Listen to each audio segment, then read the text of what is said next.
Our reality is shaped by the Creator. It is presented under a precisely crafted structure, and if a person falls into a state of hatred and aggression, they are opposing the very intention of the Creator. He starts to compete with it, and once you enter this fold, it only becomes obvious. He will perish. He is not a victim. This is retribution. Nothing happens to us for no reason. Anton, in one of your live streams, you mentioned that people who enjoy killing have ended up where they need to be, and everything is fine for them. So everything we do, whatever it may be, should bring us pleasure, and that's our choice, our expansion of boundaries. There was the following comment on your statement: I know a bunch of people who enjoy killing, and they'll eat you alive. Don't look at them and find someone you like. What? The funny thing is that we, normal people, don't like the first category, but for some reason, they are very drawn to those who are against violence, people who are dead, but they have somehow adapted to live off other people's energy eggs, drawing energy from others using black magic. The mastery that allows one to jump into other people's bodies is essentially the same as the possession of entities and demons in those bodies. If you call a spade, everything becomes much simpler and clearer, and we won't need to create so many verbal constructs. What do you think will happen to this world if each of us consciously chooses to express our dark sides and inner demons and derives pleasure from it? Well, first of all, I didn't say that a person should do that. This is one of the many possibilities. Accordingly, not all people who kill derive pleasure from it. But they still kill. For some, it's a necessity. For others, it's self-defense. For some, it's a job. And for others, it's pleasure. And mostly, such people have the status of maniacs. So that thesis that in my interview I said a person should derive pleasure, no, they shouldn't. But that variation is also present. What do you think? Are we ready for this? For what purpose? What will happen if we all make our conscious choice to express this madness that we can do? We won't do that because our reality is governed by a Creator. It's the same as not everyone can become president. Not everyone can lead a corporation like Tesla with established masks. That won't happen because our world, our reality, is built on a precisely calibrated structure. If a person gets bogged down in all sorts of mental constructs, right and wrong, positions, principles, and some rigid conclusions, their train of thought will be affected. No, he won't be able to be happy. He simply won't be able to, that's all. If he is indeed content and happy about what he does, let's call it bad things like murder, but he is happy about it. And if it's not just one person, but if many people do this... We have the word bad. It's like physics. It's relative to what is it bad relative to another person? Well, yes, I agree. And what about him personally? And in relation to those who are like him, well, if we take off our rose-colored glasses and just look out the window at how the world has been structured without our involvement, how it has existed even before our birth, we can see that there are various groups of people who lobby for their interests. And within the group, the interests they promote are good. But in another group, the same interest can be evil. Like, for example, in America, how Canadian industrialists and bankers pull each other in different directions. For their internal processes, they do good. One of them has to be the bad guy. But in reality, they are both evil to each other. It's a game, it's a dance. And if we are tossed between good and evil, then our consciousness is still asleep. For now, we are just characters in this cartoon, this movie. But if a person starts to remember that he is original, that he is Mahadev, that he is the only being that truly exists, then the questions of good and evil don't even arise. Because the scale of his perception is growing, and when you see not just the road in front of you, but the entire territory through which that road passes, there can be neither good nor evil. It's just a given that we live in. Do you think we are even ready for this? For such an expansion of perception? Of course. And this is a question of free will. A person can make a decision, claim that perception, and they will succeed if they start taking action. And a person can take the opposite position and continue to dive into the spectacle, into the cartoon, into all sorts of positions, into all sorts of forms, where you will definitely have the opposite. No matter how rigid a position we take, there will always be 100% opposite. 100%. Let's take Coca-Cola and Pepsi-Cola, for example. It might seem like they're the same, but no, they're different. There are a bunch of people who will argue that they are different. Yeah, the taste is a little different. In short, if a person moves towards their heart, towards the divinity in their heart, towards the soul, whatever you want to call it, they gain the ability to perceive wholeness. It's his free decision. And if a person doesn't make that decision and continues to spread themselves thin in the external world, it becomes harder and harder for them to be happy because they start to tear apart and get pinned down by all sorts of positions, all sorts of groups, and all sorts of points of good and evil. Look, what if we consider the fact that a person gains happiness from this, but at the same time they cause some harm to other people? So this concept also works in this case. But who, again, sets the boundary of harm? We are a conglomerate of physics, psychology, and energy. Since the capabilities of the human body are very limited, the ability to perceive, well, I think it's no secret that even the devices we create see the world much better than we can with our senses. The same receivers can see electromagnetic waves. We can't see them at all. They pass right through the spectrum of radiation. An animal, a beast, can see a broader spectrum of radiation than a human can with their own eyes. So our spectrum of perception is very limited. And we intuitively, instinctively, however you want to put it, I'll say it the way I feel it, we only protect what we see from a state of idiocy. So I see the physical body, and that's it. I'm going to protect it. His needs are primitive. I also have reason, consciousness, and thinking. And there are people who are currently actively drafting laws and coming up with some methods to protect individuals on a psychological level. Well, modern topics include toxic behavior, abuse, psychological violence. What is that? This is already a protection of something that you can't really touch, but it still exists within a person. And there's also energy, and energy is primary, but who protects it? In theory, it was supposed to be protected from religious movements, which were supposed to ensure that the energy sector was in complete order. But let's be honest, they don't see it themselves. How can they protect something they can't see? As a result, they are gradually sliding down to the level of psychology, meaning psychological influence on people, and to the level of physics. Everything should be beautiful, neat, accommodating, and modern. And even because of this, many religious movements abandon their prophets and start interpreting the scriptures in their own way. But that's just funny. Yes, we'll come back to this a little later. I actually have a question. So what do you think will happen to this world if everyone starts showing their dark sides? I'm telling you, that won't happen. Everyone expresses everything they can express, and reality will distribute all of this across space. Quite powerful beings. We live in a world with beings even more powerful than us. This being created such a space for expression. As for violence against another person, it's a permanent state of humanity. Just permanent. This violence manifests on the physical level, the psychological level, and the energetic level. And sometimes, when society neglects violence on the energetic level, it loses its vitality. It's very important to understand this. If society only protects the body and the brain, that society will be destroyed. Because energy is primary and someone has to protect it too. Someone has to control the processes of crystallization and the release of spasms on the energetic level, as well as the mechanisms of relaxation and letting go of all of this. But unfortunately, there are very few systems right now that are capable of providing this knowledge. When we discuss the topic of energy exchange, the question arises, is there such a thing as black magic? Well, there is definitely magic that can be called black because someone named it that way.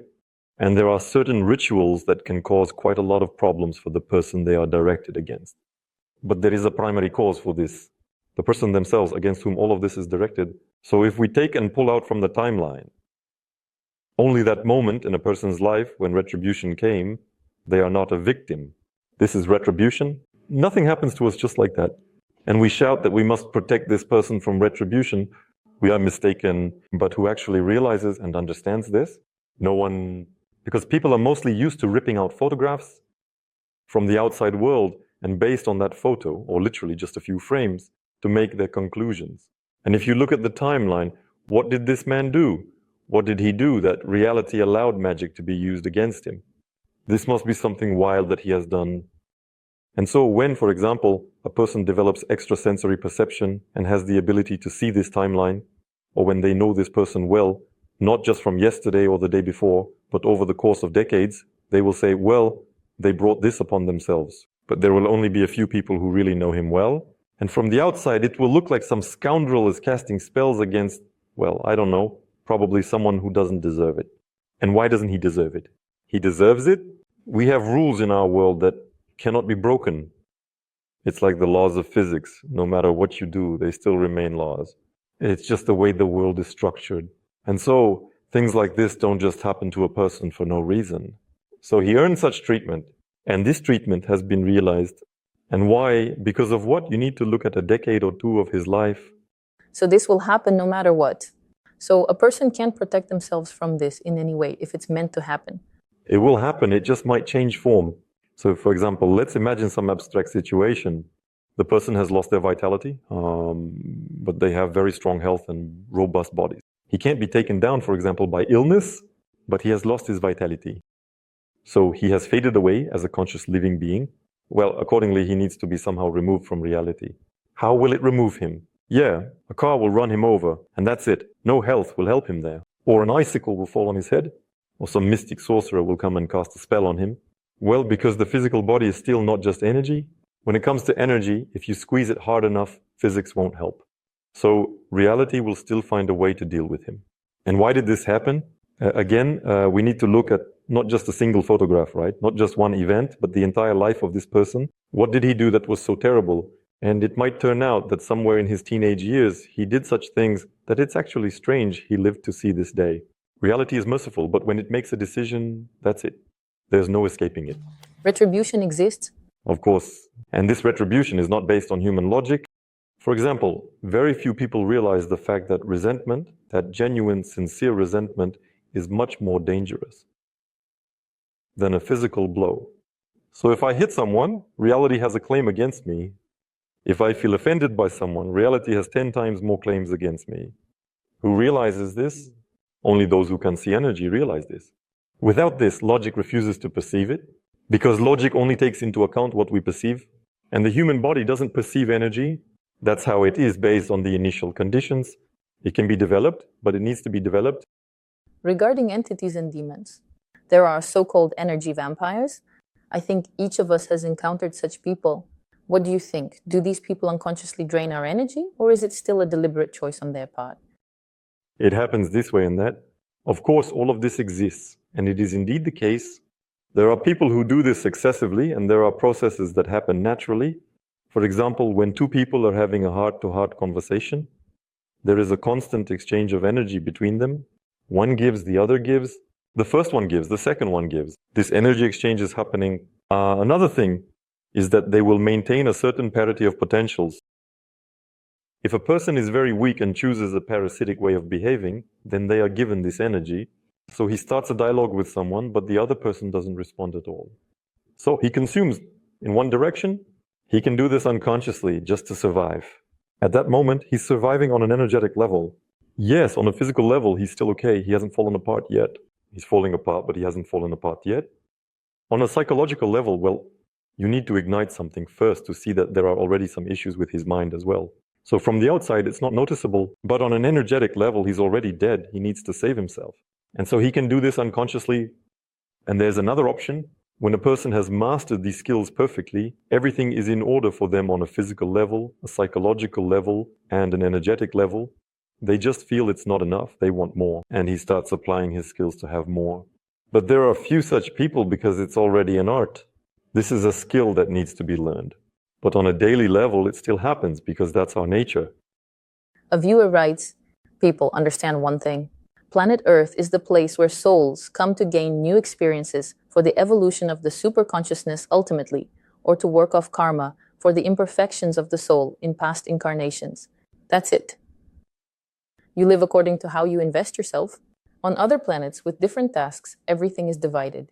And if we are here, then there are very good reasons for that. How would you comment on this statement? Is there really that ultimate outcome for which our soul experiences life? There is a cycle of energy movement.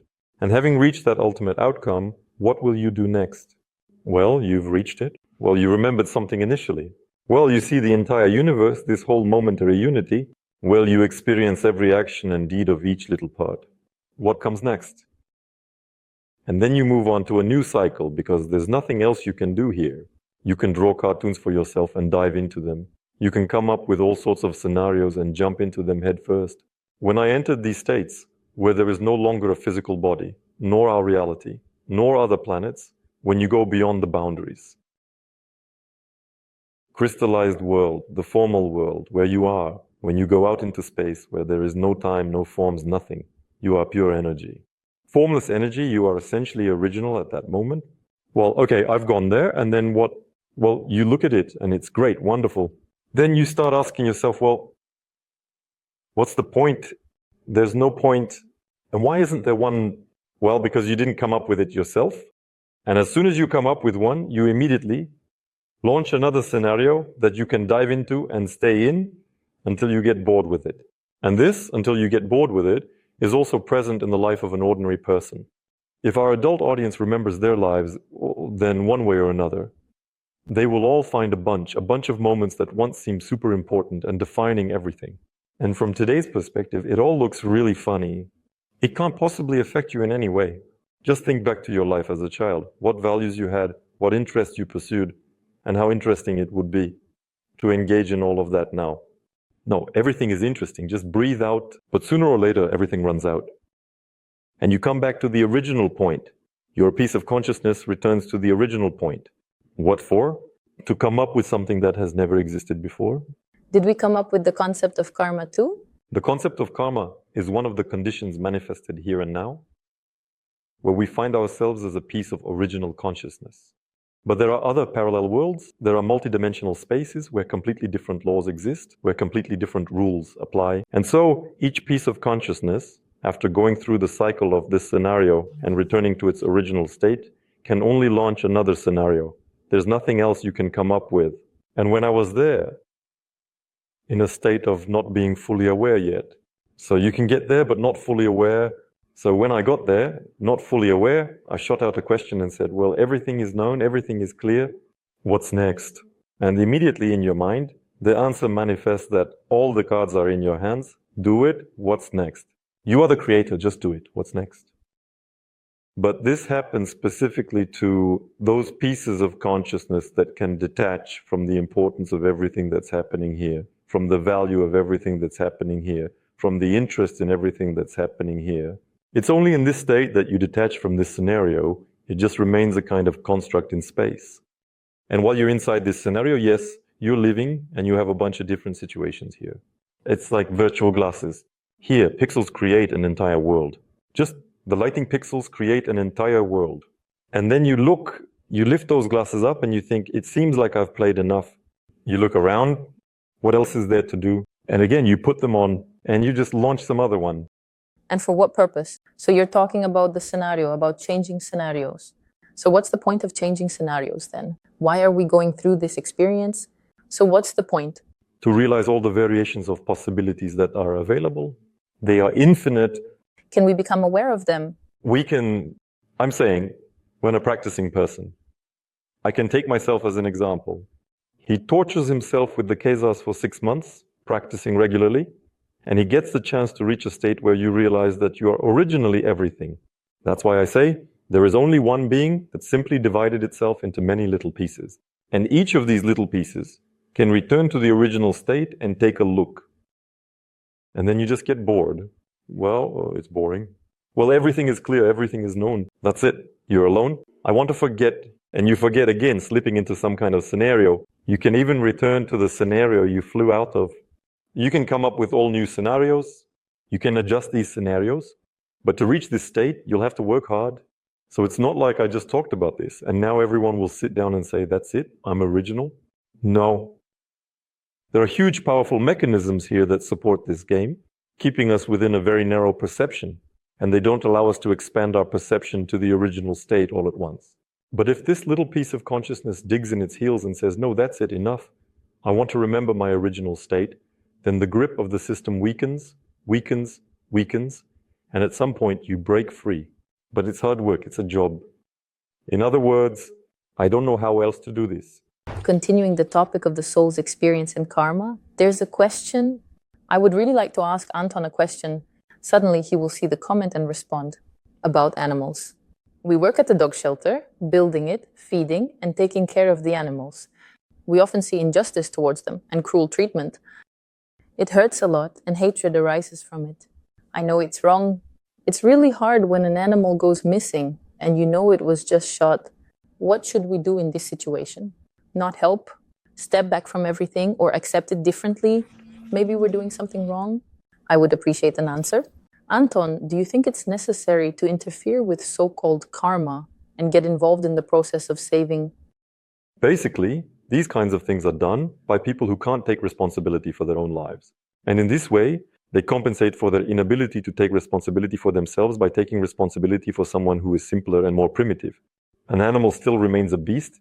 Yes, that's also a part of the original. Yes, there is also a spark of the creator there, but the capabilities of this physical body are much less than ours, those of human beings. I'm not talking about how a gorilla is physically stronger than a human, but rather about the qualities we have that allowed us to climb to the top of the physical hierarchy pyramid. And when a person becomes so fixated on the life of another fragment of consciousness, they forget about the life of their own fragment of consciousness. It's a process of fading away. It's a process of withering. I can't say whether it's good or bad, because a person might have ordered such an experience, wanting to come to this point in space to degenerate. Decorate. Who's stopping you? Well, by asking me this question, the person is now doubting whether they did the right thing at all. I'll tell him, well, right now you're making choices and taking actions that are cooling you down, that are crystallizing you. You're freezing.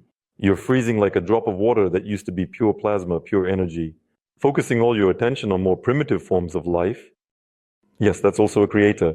Yes, that's also original. Yes, that's also a fragment that chose to live inside a dog's body, playing in this endless dance. Why do you need this dance? You were born a human, or was born, I don't know. I think after all, she was born. If after playing around with this, you want to explore other facets of our life, of our universe, then you need to save yourself first and foremost. And saving yourself isn't some abstract understanding. It's about developing the spectrum of your perception. It's about returning to that fiery and dynamic state of energy. It's when you take your attention away from the cartoon, and that's nothing but a cartoon, everything we are in, and bring it back to that point within yourself where there's a tuning to the original state, to the highest quality of awareness, the most expansive awareness. And by tuning into this source, this beacon, we can reverse the process of withering and start to ignite again. But for all of this to work, for all of this to happen, we need to detach our attention from what is slower than us, from what is more primitive than us, and from what evokes a huge amount of emotions. Just detach. And here it's the same mechanism, like if I touch a piece of metal with my warm living tongue in the cold, I'll immediately stick to it. And it will hurt to detach. But if I don't detach, I'll die on this piece of metal. It's the same here. All these scenarios, all these various interactions, yes, they can be very painful to perceive. But here we need to realize that our Creator allowed this. It is what it is. If someone tells me right now, no, that's not the Creator, that's Satan doing it, Beelzebub or whoever else, some kind of demon, the Creator allowed the existence of demons and gave them the ability to do this. Still, we will always come up against the fact that this is permissible. And if a person falls into a state of hatred, aggression against the Creator's design, you need to listen to me very carefully right now. Then they are opposing themselves to the Creator. He starts to struggle with it. And once you join this squad, well, the outcome becomes obvious, really. And what if a person can't control themselves and they perish? He interferes with this contemplation. He disrupts the plan, right? Yes, he can't disrupt it. He just perishes, that's all. He becomes a corpse. How many people like that were full of hatred, full of aggression, and then they just rot on the ground? It's enough just to look out the window. That's it. Life is over. And as they continue to shoot the dogs, they will keep shooting them. What is this person's value system? In general, what does he want from this life? One of the viewers writes, if you're evolving, you need someone degrading next to you. Not just that you need it, it will be there. Both do not exist separately for balance. You can't evolve without a degrading person next to you, but both characters are within you. Like a perfect source, you don't need to evolve or degrade. You are already perfect. There is also a similar opinion. The comments show how humanity is divided by levels of consciousness. You are perfection. Do you agree with the first statement? Do we need degradation for balance? Well, no, I don't agree with the first comment, but I slightly disagree with another one. And in order to evolve, there has to be someone who is evolving faster than you. I've experienced this many times myself, because if I observe myself in relation to another person who is not developing, I have the illusion that everything is great with me.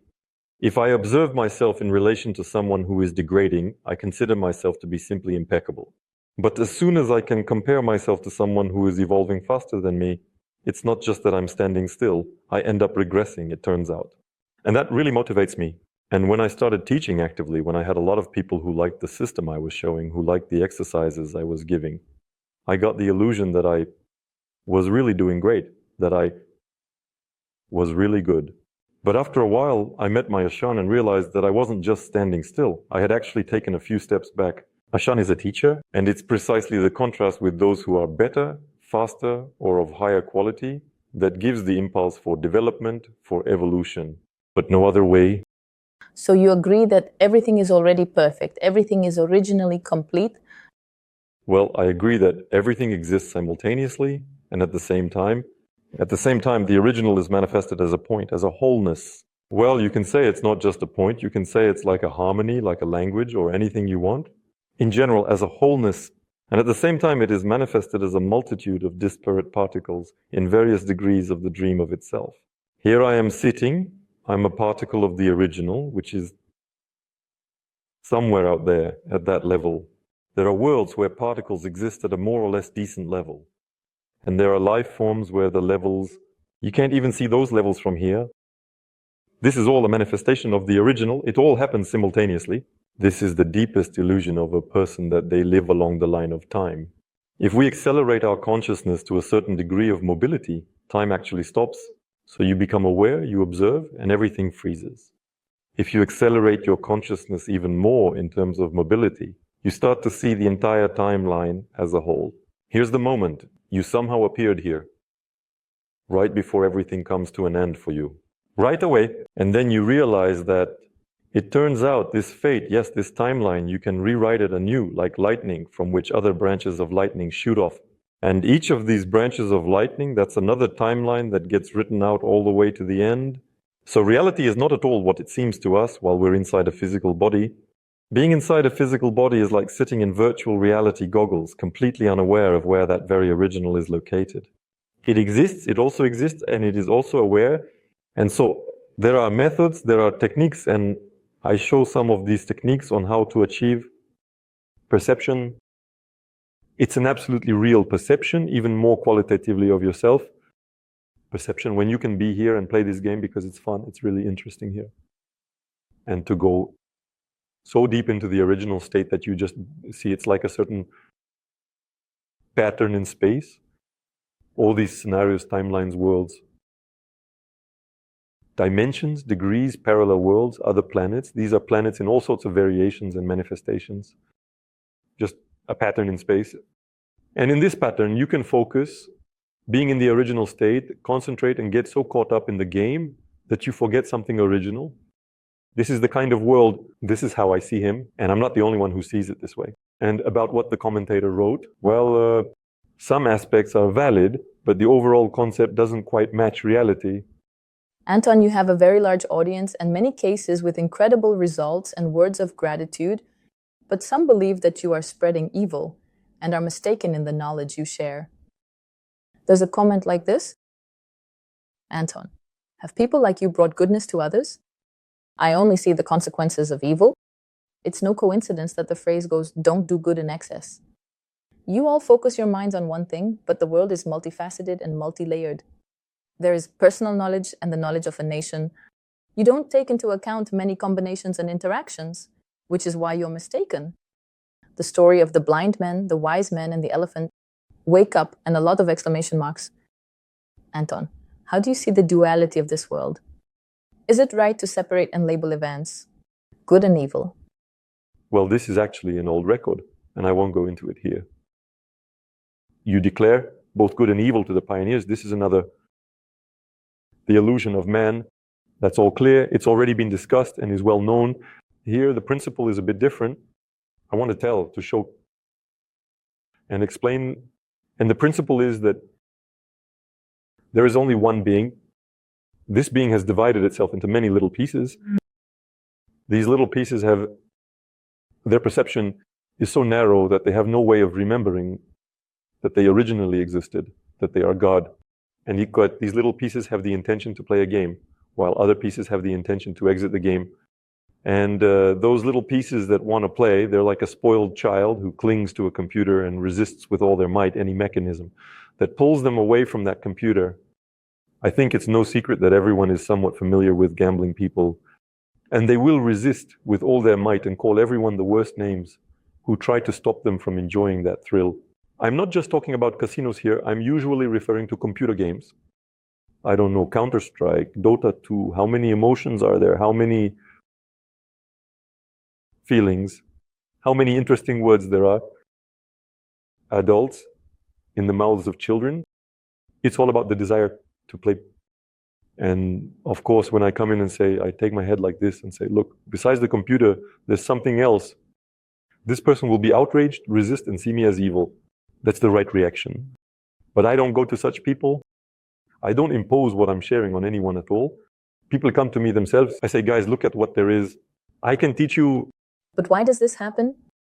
Why does someone focus so much attention on you and think that you're evil? Why do people develop such negative feeling? Yes, because the methods are effective. The more effective the method, the stronger the resistance will be from those who want to play. For example, there's an effective method to pull a child away from the computer, to yank them out of the network.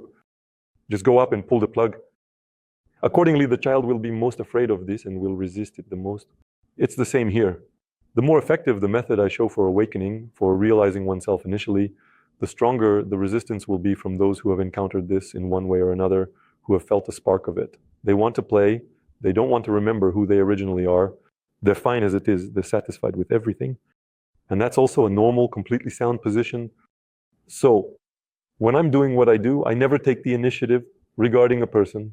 A person comes to me and says, tell me, show me, teach me. I say, okay. But I don't pull people off the street and start imposing how to awaken, because I understand perfectly well that most people don't want this. Most of them are those who don't want to remember their original selves. They just want to play like a child sitting at the computer, controlling a character, I don't know, a berserker of some level 90. He doesn't want to remember that he's just a little kid, still without any abilities, a little person who needs to go to school. Think he doesn't want to remember that. He wants to be that berserker, a dragon lord, or anyone else, or a desperate mid in Dota 2, and go around humiliating the supports. Then on the map, I have a bit of knowledge about the terminology. Video games. We like to play, right? How can you comment on this statement? Everyone has their own destiny, which they chose for their development even before birth. So think about why it doesn't turn out the way you want it to. Look for the reasons without blaming anyone. There will be plenty of options, just don't whine. And from the flow of information, you'll choose what you need. Like being hit by electricity. Here it is, mine. He's doing great and following his path. Is the line of our life really formed or known even before birth? Can we influence this? Indeed, the line of our life is formed before birth. Indeed, a part of consciousness has an intention that it forgets when it enters a physical body. And indeed, once this part of consciousness enters a physical body, it can start doing things it never even considered. Here it is possible to do all this, and it is not just possible to say it in words. Yes, in practice, it is enough to try a little, to practice. Leaving the body, when you are inside the body, you have only principles. Value system, understanding of this world. But as soon as you separate from your physical body, you leave with your energy body, and everything that just happened a second ago becomes completely insignificant. It's as if, I don't know, it's like I just watched a dream and suddenly jumped in horror, like, oh my God. When you join in, your consciousness moves in a completely different way. Your sense of the world shifts entirely, and your value system changes completely. Then you come back into your body and think, damn, that was a trip. Again, it's all like a switch being flipped. And this happens all the time when being a part of consciousness and in a state of self-awareness as a part of consciousness, you want one thing and come here with that thought. And when you already know this, there is such an expression, don't say it. Oops, until I saw what I jumped into. When it has already jumped into the physical realm, when it has already come into contact with the material world, in this form, it often starts to take actions that were never intended. She didn't come here for that at all. but there is still a possibility to become aware, to remember. This is all done through practice. Maybe it is done in other ways, but it is done through practices. And then you don't just live out your life script, but you rewrite it, and you can rewrite it as many times as you want. Moreover, it gets written out all the way to the end. Then it's like, yeah, you're not even interested in writing a new script all the way to the end right away. It all happens instantly because at the level of energy and consciousness, there is no time at all. It all just appeared there. In other words, by working with your energy and practicing, you can change and shape your life exactly the way you want it. Yes, there's a lot you can do. Want to work with your energy. With your energy, practice practices that show you. Discover for yourself degrees of freedom, degrees of possibilities, all degrees of permissiveness.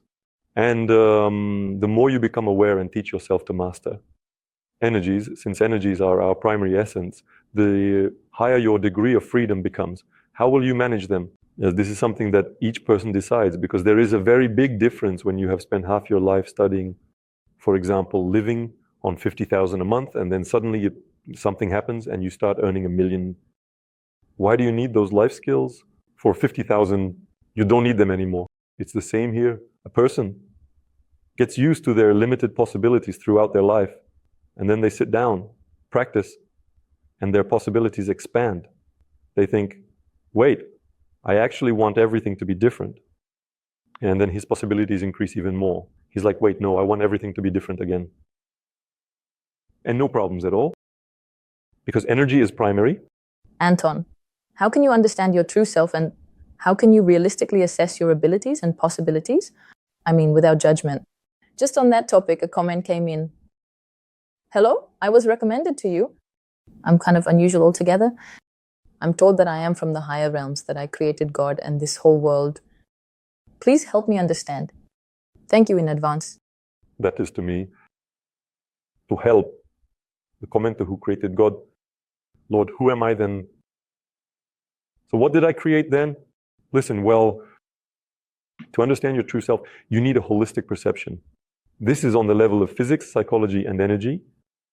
You need to be aware of what you are at this moment in time. The material construct, the mental construct, and the energy form. And when your consciousness is able to recognize all three of these components, you gain self-awareness. And from there, how you manage that self-awareness depends on your will. If a person chose from all possible variations that he is the creator of God, I can recommend to him to remember, that's for sure. Are there higher, lower, or let's say chosen ones among us? How exactly can you distinguish the boundary of labeling yourself with a certain tag from your natural gift? Well, labels are actually already an aspect games. So I used to ask, when a person came to me for an individual consultation, the first thing I did was ask them a question. I say, who are you? Name yourself. Some called themselves by name. Some called themselves by their title. Someone called himself by their nationality. And depending on how a person self-identifies, the label they put on themselves, that's how much they limit themselves. For example, I say, I am a man. That's it. Why did I limit myself like that? Why should I refuse to engage in processes that are more related to feminine energies? Why not? Or a woman says, I am a man, I'm a woman. And they refuse all aspects that are inherent to masculine energies. Right now in the modern world, this is starting to mix. So women are no longer fighting for their position as strongly, but there are still societies where this is very strictly divided. So one group of people deprives themselves of the opportunity to act in the territory of another group of people. If I identify myself by my nationality, if I identify myself by my religion, then I immediately set myself against another system. And by limiting their opportunities for action, why do that? And what if a person calls themselves God? Well, then maybe he should be discussing those questions with God, not with me. I don't call myself God. I say that each of us is Mahadev, each of us is God. And accordingly, if one of each of us is God, and one might want to claim that more, there are no problems. But that's something he will figure out with other gods. Anton, I find your perspective interesting. There's a comment regarding the lack of connection between the creator and religion. The creator doesn't need religions. Don't look for the true creator in religions. Do you agree with that? First of all, I didn't say that, so someone else must have reported this. In some way, it turned out to be around me. I don't separate God and religion because all of it is within our creator. And even Satanism and everything related to denial, God is, again, within our creator. Here, I guess you just need to look at the context of all this. The creator needs everything that exists, everything that is manifested. He needs, what he doesn't need is not manifested. We don't even know about it. These are obvious things. But if we talk about spiritual development, of course, spiritual development can happen outside of religion, outside of the church, outside of systems. In general, spiritual development is when you remember yourself not as a slave from the beginning, as the original cause. And so, in order to remember yourself as the original cause, sometimes religion can actually hinder that process. So, on one hand, a person creates this religion themselves, meaning a belief in something, but at the same time, as you say, it becomes their own limitation. So it turns out that faith in something, even in the truth, makes us prisoners, and in essence, the absence of just faith makes us free. Right? Knowledge makes us free. We gain knowledge through experience. Faith hasn't made anyone a reason. Basically, faith turns people into corpses, into the dead. When suddenly, having set your support, by putting their life on the line and leaning on faith, a person suddenly finds themselves in free fall. What is faith? So here you are in your underwear in the middle of Antarctica. How will faith help you? Faith in what do you need to urgently believe in to survive? A person can have mastery, a skill that they can use, that they can apply. When I was moving along the path of self-knowledge, I had no faith. I had interest, I had curiosity, I had doubt. I had doubts about the world that was being described to me, whether it was really as it was explained. I doubted myself and said that something was missing. This is not a question of faith. And when I came to Kashan, to my teacher, I did not ask in whom we would believe. I said that I want to see for myself how the world works. Teach me to see. Teach me so that I can do that. I didn't believe, but I could smog so that I could look for myself at what I really am, where I'm from, where I'm going, who's there, who's here. And so when I started doing practices, when my perception abilities began to grow, it was no longer a question of faith. He never stood for that. It was a matter of mastery and experience. And so mastery and experience gave me knowledge. And when I saw something, I made an attempt to go to Kashan to tell him, and then this attempt ended with the memory that, wait, he told me this, he explained this. It's just that then I did it, I didn't see it, it all flew through my head, and when I saw it myself, I no longer needed to explain anything. This is it turns out to be like this, and this can be seen very often. It's exactly in those chats where people practice practical energy work. I tell them, I show them, I explain, and after a month, 2 or 3, they start saying, oh my God, I finally understood. I saw what you were talking about, I experienced what you were describing, I saw how events unfold. I saw the pattern that you preach from every corner. And after that, a person starts to move in a completely different way. Their life becomes entirely different because they have experienced it. Their level of mastery has reached a state where it is now a given for them, not a matter of faith. Yes, maybe they trusted me. It's still trust, it's not really about faith. Trust is at least when you can touch someone, look at them and say, oh, I want to be like that. And faith is when you imagine something and the likelihood that what you imagined is correct is approaching that. To actually see how it is, yes. But to imagine it, no. You mentioned the course, The Power of Consciousness. Practical energy work? We'll leave a link in the description below the video so you can check it out. To continue the topic, there's a comment. What recommendations would you give to a creator? Each of us creates. My recommendations are my actions. These are my actions. What I do every day, sitting and acting all smart about how things should be done, is a very questionable position. As it should be, right? It's a very questionable position. It's a position that doesn't change anything. So when I had the chance to ask the Creator a question directly, I wasn't fully aware yet. I was just starting to figure things out. I still felt like I was something separate, something different. And that's when I asked him a question. I say, listen, I can already see that nothing makes sense at all. What should I do? He says, do what makes sense. For you, nothing more is needed. Many people, for some reason, believe that there's a division between the spiritual and the material. There's a comment like this: funny thing, all the enlightened ones sell their courses. What's that about? Probably about the rain. Unfortunately, it did not satisfy my needs. Curiosity. What is this practice of searching for energy centers?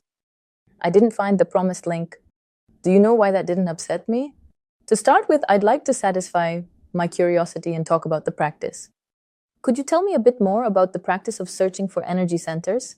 You know, apparently the person wasn't interested enough in all of this, because the people who are more familiar with me, who ready to press not 2 buttons, but 3 buttons, they practice with me. I make absolutely open, freely accessible webinars. I organize meetings. I give away practices. Those practices that were sold for some time, then I just show them. For those people who are interested, why does this happen? Because besides me, there are people who help me, and these people make money. I can't generate money out of thin air. That's why a price comes into play. That's why such a mechanism arises. But that kind of mechanism exists everywhere and in everything. The same Orthodox Church also collects money. You go to the church, you buy candles, no one gives them to you for free. Yes, you can enter there for free, but I'm not hiding anywhere either. I'm available. And there are many events where I show practices both live and in person, in front of people. And all of this is happening. So the person is just not familiar enough with my system. He's not familiar enough with what I do. He saw something didn't work out for him, and I immediately became the one to blame. Does that happen? It happens, but I know there are other people who succeeded and who continue to practice, and to this day they haven't spent a single ruble. That can also happen, and I can even say more. When I wasn't as well known as I am now, I'm not that famous now, but I'm more known than when I started, let's say. I actually had sessions with a focus on questions, so there was no price. Because I was alone, I didn't have a team, I didn't have people to set up the equipment. It costs crazy money. There were no people who edited the video. I was alone, I had a price for the session. So whatever amount a person wants to give me, that's what they give. The situation is changing now, it is changing, but there are still opportunities. I can definitely say, Paco, that today, after it, I have an open offline meeting in my schedule. So when we meet without cameras in the hall, and 2 more meetings are planned in the form of a webinar, which are available at code free. And everywhere I will be demonstrating practices, everywhere I will be sharing, answering questions, and it doesn't cost anything at all. And even more so, this very video, I'm responding to the person's outrage, asking how much he paid for it. He didn't pay anything for it, but I found the question and I answered it. That's why his position is questionable, but it simply doesn't align with reality. We will leave links in the description of this video, and those who want to join can watch them. And come to my open group, where I sometimes hold spontaneous practices, and join the webinars, where I always demonstrate some practices. Always try to share something even more interesting, something new that hasn't been overdone over time. All of this exists, all of this is happening. To continue the topic of energy, there's a question. Does energy work the same in a person's body when lying down, sitting, standing indoors, or outdoors? No, it's not the same, but it's individual. For example, there are people who, when they enter a water environment, quickly become drained. There are people who, in a water environment, on the contrary, recover very quickly. Eat fresh air that helps you relax and unwind. But if a person is tense, tight, and continues to generate thoughts, no amount of fresh air will help them. So there are definitely certain effects from the environment. But if we talk about the essence, the best environment is one where the senses cannot perceive anything, absolutely nothing. These are the principles on which the ascetic practices are built, or practices that yield very strong and very quick results. Someday I will have one too. A place in space, a home for practices where I will manifest all of this. Right now, everyone is practicing while sitting in a chair. Sooner or later, that home will appear, that place where everything will be built exactly as it should be, with maximum efficiency. There are retreats, for example, in completely dark rooms. Here is the environment where your eyes can't grasp anything. When you can't spend your attention through a sense organ, which in general doesn't have much capability. When you are in a completely soundproof room, and there were even experiments, so I'm not even talking about anything supernatural right now. There were experiments where they took a person and they placed him in a completely soundproof studio, in a completely soundproof office. Well, just look at what happened. After about 20 minutes, the person started experiencing hallucinations. So he was already starting to perceive things that his logic told him couldn't exist. Accordingly, if you create an environment for a person where sight is turned off, that is absolute darkness, where sound is turned off, absolute darkness, where the surrounding temperature is such that their tactile sensations can't feel anything because you just dissolve into them in space. You can't even feel the boundaries of your body. In this state, consciousness is released. That's the very spark, that little piece that I call a piece of consciousness. And so when it is released, when it opens up the possibility of perceiving the external world without the help of the physical body, that's when vision begins. So yes, Wednesday can have very strong effects, but you need to know what you're doing. Can everyone unlock the flow of energy in their body? Of course, well, only corpses can't do that. What can interfere with that? Irritants, distractions, inability to focus attention, lack of resources, crystallized consciousness, a huge number of factors. But there are techniques, including mine, that help deal with each of these factors. And still, to reach a state where you can feel the energy within yourself. There's a comment like that. I swear, I'm already fed up. This God, he knows himself through us. Is he an idiot? Do you learn a lot through the molecules of your body? Yeah, and then what is this purpose all about? To know oneself? The baby's getting to know itself. Waving with his hands, standing on his little feet. Is that all God is, in your opinion? And is such an incomprehensible task for us is to know himself. What can you say about this statement regarding self-knowledge? I can say that the person doesn't even see physics. He simply doesn't have that ability, and he doesn't do anything to develop that ability. If a person developed the ability to see beyond physics, he would see energy. He would see that part hidden from perception, that part of a person which has an infinite flow component upwards about them, but he doesn't see that, so he can't take it into account. He can take into account molecules, the physical world, and based on that draw his conclusions, but that's just not enough. When a person's spectrum of perception expands and energetic processes come into their ability to perceive inside the body, outside the body, 1 meter away from the body, 3 meters away from the body, when he starts to perceive all of this, or when he can move his perception upwards, beyond the level of our Earth's atmosphere, downwards, below the core of the planet, and discover there himself a part of his body. When he suddenly starts to realize that I am saying out loud, when I say that the person is a flow, that's when the concept becomes less primitive, and moving along this flow, moving along the boundaries of oneself, at some point, the flowing suddenly realizes that he is the original. This needs to be done. Just because I said this, nothing will change. Yes, right now it's a very cliche phrase, to be in the flow. Many feel it, but in reality, it's probably just something superficial. This is one way to describe the process which we subconsciously feel. So every person subconsciously sees, and it's precisely because of this that this person wrote their comment right under my video. If he were a stubborn materialist, he wouldn't even have come across this video. It wouldn't have shown up in his recommendations. But somewhere, something in him continues to monitor. Who would talk about the limits of physics? I talked about the limits of physics. His reaction, well, to be outraged, well, it's not a big deal. A child often gets upset when you give them some good advice.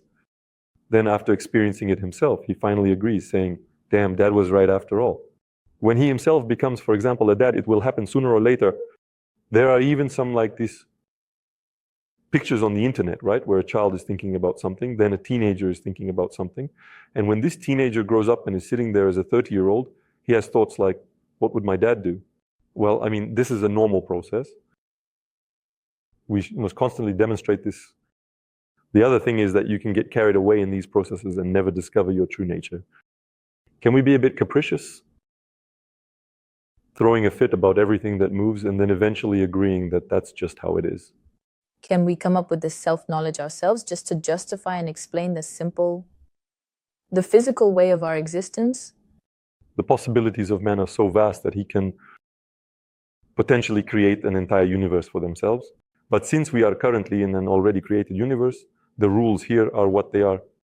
And as for whether we are making this up or not, it is very easy to explain and understand when changing yourself on an energetic level, and you can even doubt at this moment whether you have imagined it or not.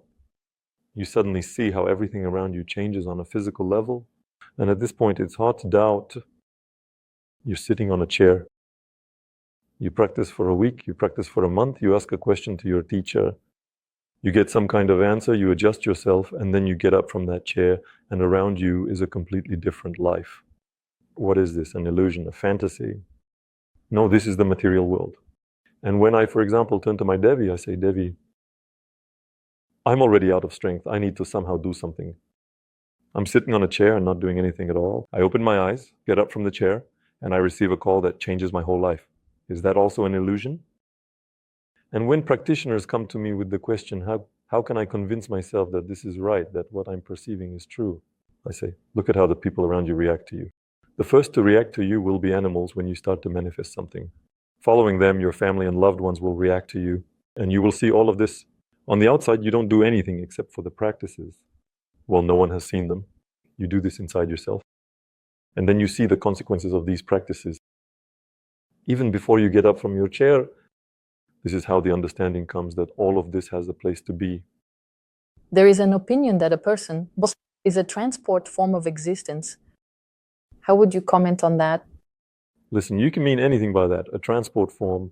Well, the physical body can be called a transport for a fragment of the original consciousness to some extent.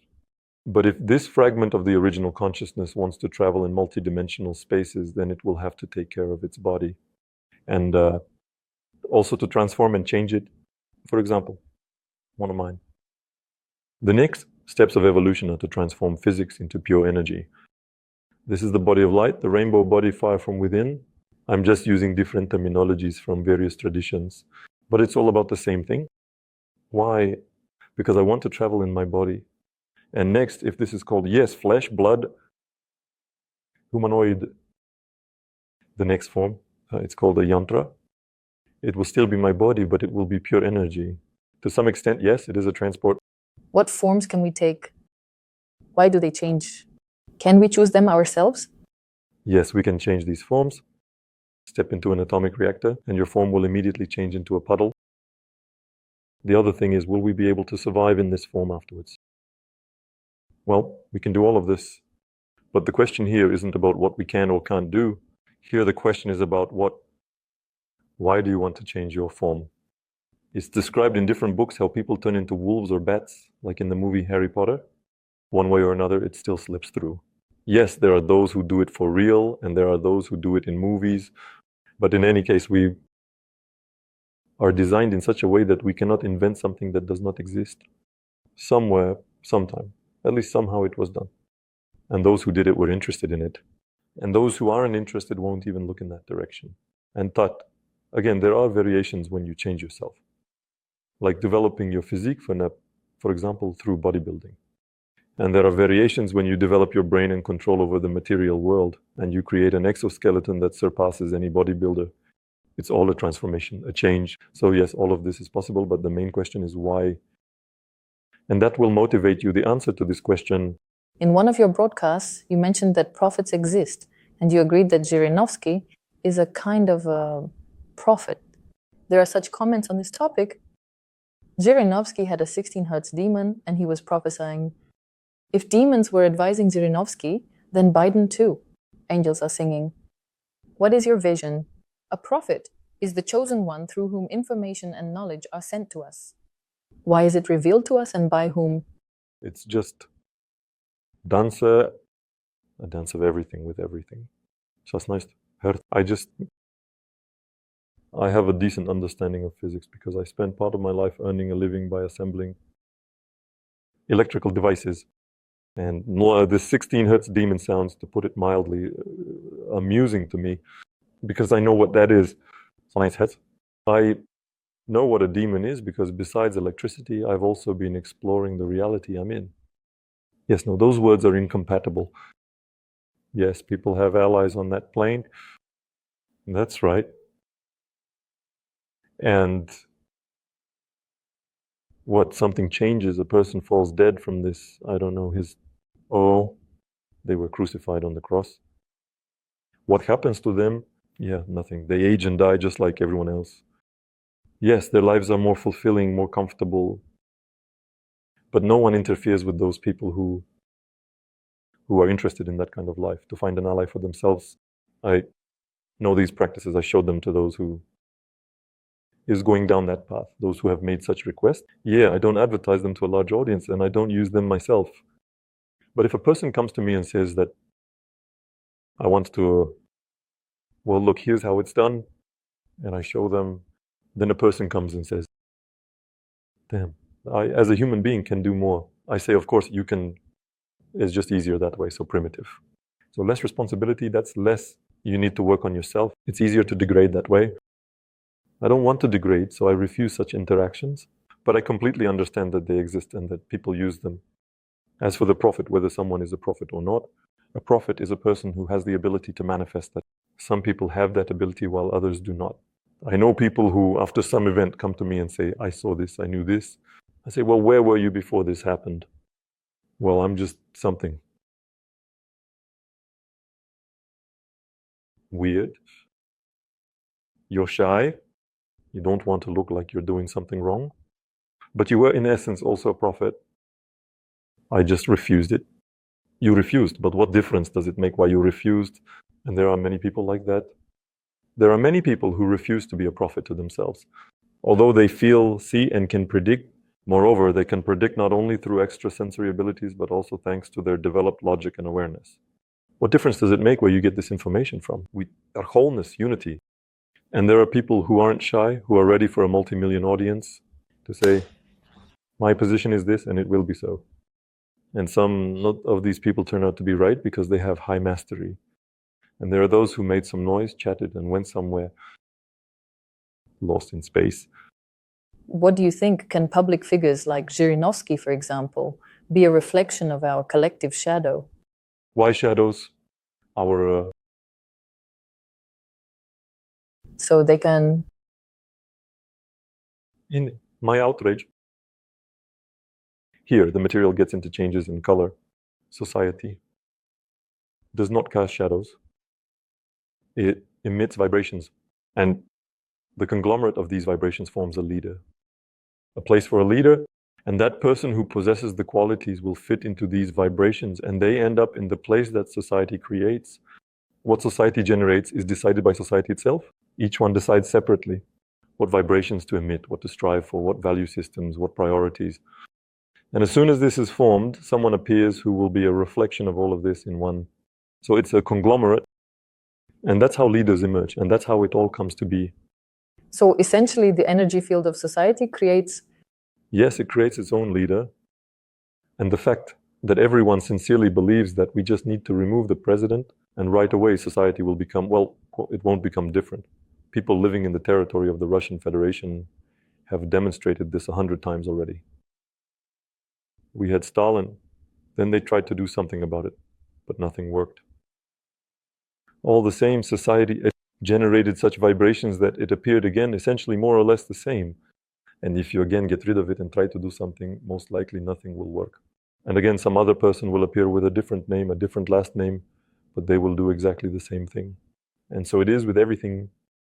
Could this be some kind of collective karma?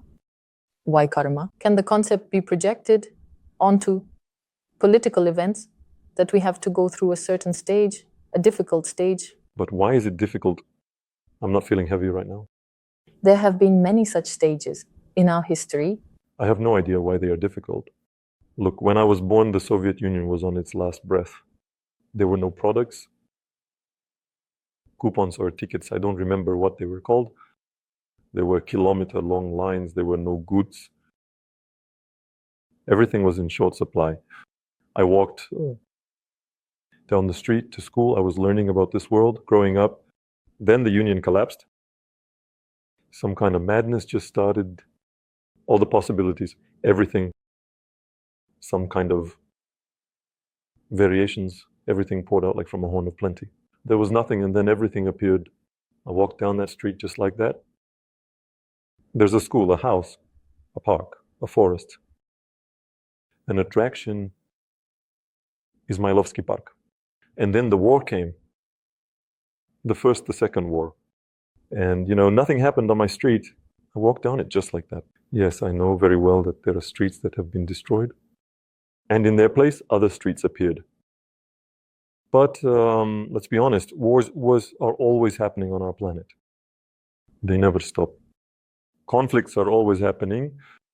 And even where there are no conflicts, people still manage to find reasons to kill each other. That can also happen.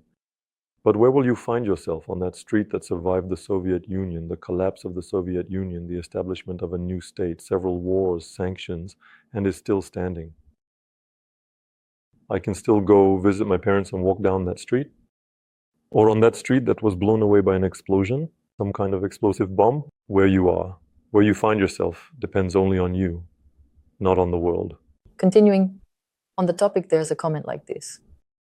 A nuclear war is looming. Which region is better to move to for further development and practices? Or let's cancel it. What do you think? Can collective consciousness create such global world problems? Of course it can. Humanity, when it reaches a certain level of comfort, starts to rapidly degrade. To awaken it, a level of discomfort begins. These events constantly alternate between comfort and discomfort, comfort and discomfort. And right now we are at the peak of catastrophic events. Will it be a nuclear war? No, it won't. But some nuclear events could happen. Where to hold on, where to stay away from? You should stay away from the surroundings of Iran, let's say. Stay away from everything down there. Because the problem won't be in Russia, not at the border, but most likely there. That will be the main focal point of the catastrophe. If you want to avoid getting into the part of space that will be destroyed, it is better to be as far away from it as possible. But there's a catch. If a person has lost their viability, it doesn't matter. Where they are in space, reality will eliminate them anyway. If a person has enough viability, then even at the epicenter of a nuclear explosion, well, for some incredible reasons, he survived. How it works, only God knows, because he sets these rules. But my experience, and the experience of other practitioners clearly show that if your viability is in order, then you don't need to worry about it at all. Everything will turn out in such a way that your plane will take off and there will be an earthquake. As long as you don't take off, there won't be an earthquake. I don't know, you will leave, by train a flood will start. As long as you haven't left, nature will just wait for you to get out of here. I need to give birth to streams of water in all directions. That's how it is. And your viability is not, and when you're running with wild eyes like a scared cat in a room, your viability is the fire in your heart. If there's a fire burning in your heart, you don't need to ask yourself those questions at all. If the fire in your heart has gone out, the first question you need to ask yourself is how to reignite it, not where to run. Running is pointless. Despite what I've done, any recommendations, running is pointless. You can't escape your fate? Yes, but it can be rewritten. It can be rewritten, and we rewrite our fate while embracing our soul. If we're at odds with our soul, there's nowhere to run. And what do you think? Can we use collective intention in a positive way? No, it doesn't quite work that way. It's the collective vibration that works, not intention. The likelihood that people can intend the same thing is close to zero because we are too different. Different frequencies, different directions. A person has their sincere inner desires. In most cases, a person's inner sincere desires are not approved by society, but it continues to generate them. Reality sees a person's sincerity. It doesn't see how we shake the air. Reality is uninteresting. Reality only reacts to what is truly emitted from us. And we, with our narrow perception, don't see what is truly emitted from us. We only pay attention to, well, there it is, the mask of hypocrisy. There's a person standing there smiling. 50 people will say, he's smiling. 10 people will say, well, that's an actor, he's just playing a role. I can see that It's not a genuine smile. Or a person says, selling the idea of successful success, just buy the course and you'll become billionaires. His sales are breaking all records, but only he becomes a billionaire. But there are people who don't buy these courses because they see that it doesn't work that way. The world is as it is. The world reacts to a person's sincere vibrations. Society is being formed. It's precisely through sincere vibrations, no matter what they declare or write down on paper. And reality will do what it does to society. It's exactly how it vibrates, not how it talks about itself. This is a very important aspect. So, wars and disasters are like low vibrations. No, it's an integral part of life. So, more cheerful. But what if our society vibrates at a high frequency? It won't vibrate at a high frequency. We won't get to that. It's just impossible. Well, how to put it? What if all the water on Earth were only in a vapor state? Well, if only my grandmother had, and so on. Well, no, we have what we have. And we didn't come up with this, the Creator did. We couldn't help but notice the following comment, which was duplicated 3 times. A viewer writes, "Hello, can you tell me about the Yakov Braios Hypnosis Center? What do you think? Do hypnosis practices work? Is it worth resorting to them, and in what cases?" I don't know anything about the Yakov Braios Center. This is actually the first time I've heard that phrase. Hypnosis practices do work, but they operate on the level of a person's psyche. We are physics, we are psyche, we are energy. And yes, so you can train at the level of the psyche, and hypnosis is part of those practices. Is it good or bad? Well, it varies. For some people, such practices are suitable, while for others, they are not. Some people can let themselves go enough for the hypnotist to access their subconscious. Thus, and some people can't let themselves go enough, and the hypnotist won't be able to do anything with such a person. And the competence of the hypnotist themselves is also very important. Because, for example, there are practices where people remember their past lives. To some extent, this is hypnosis. If you ask a person in this state to remember themselves as Pushkin, they will remember themselves as Pushkin. If you ask him in this state to remember himself there, common name, he will remember himself as a common nameless one.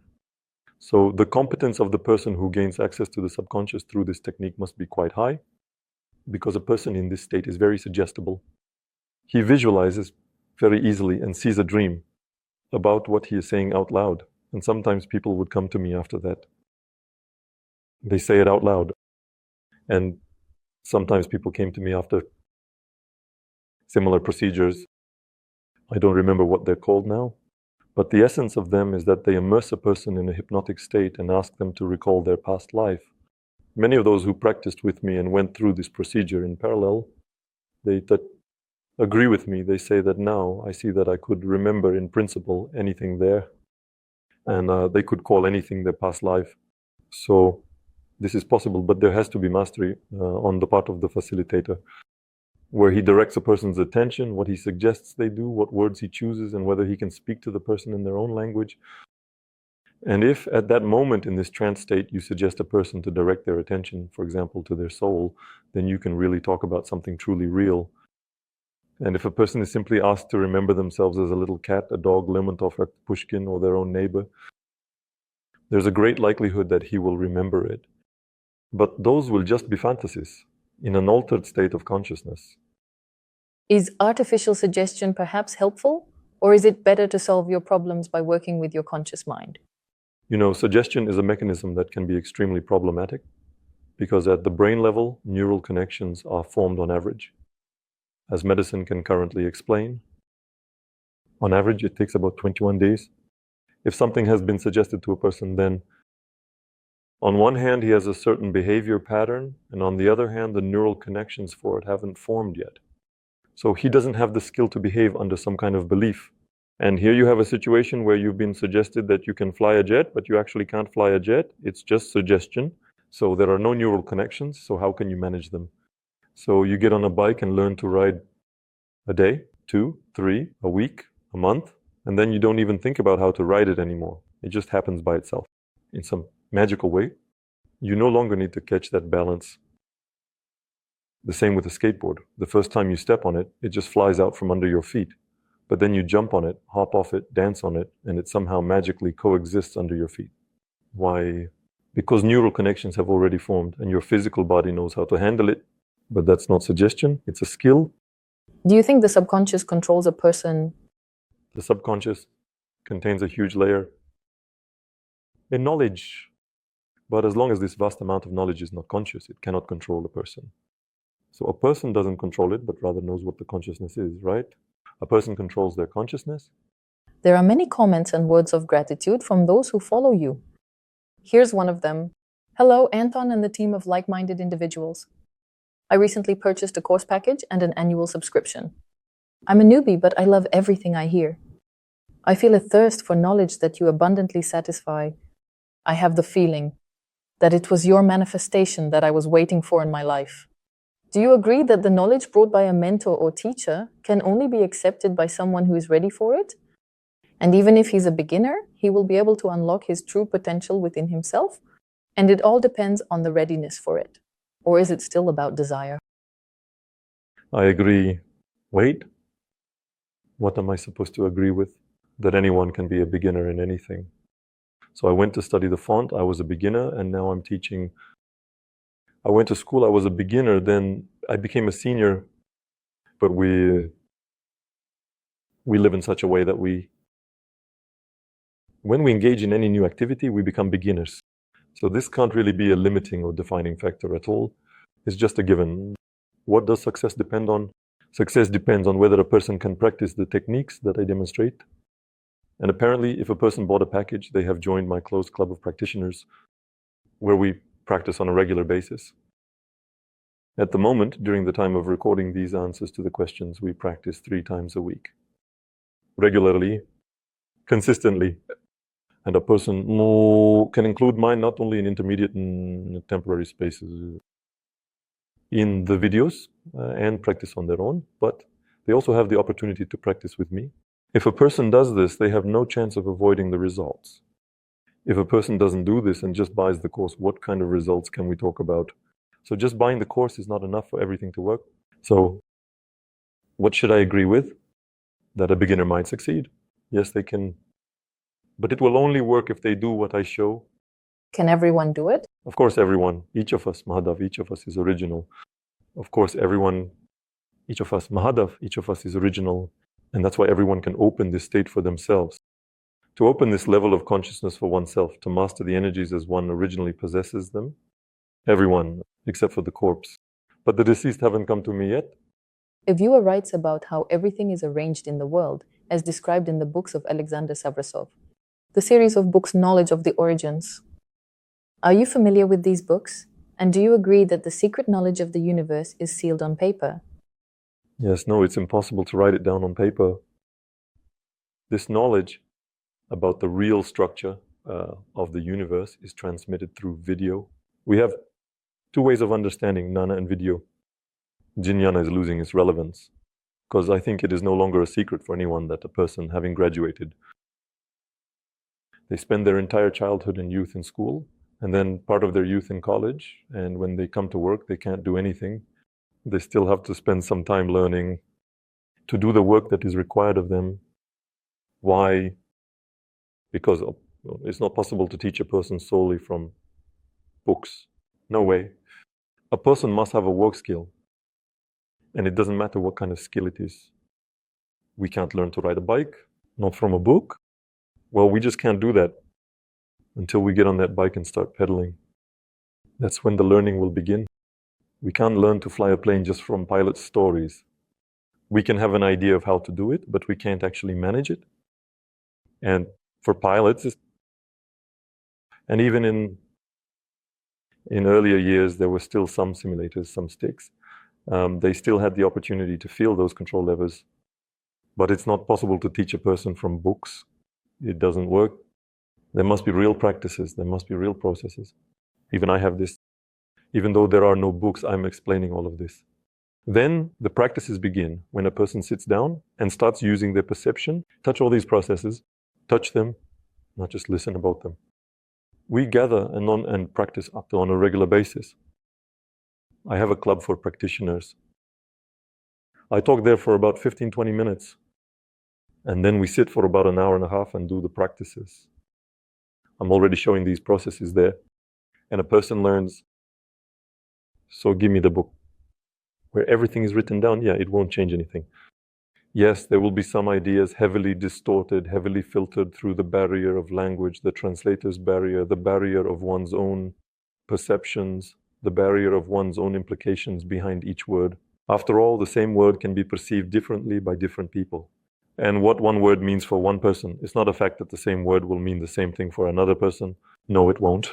So only personal experience, only personal involvement in the processes, only a personal vision of reality as it is, brings results, real results.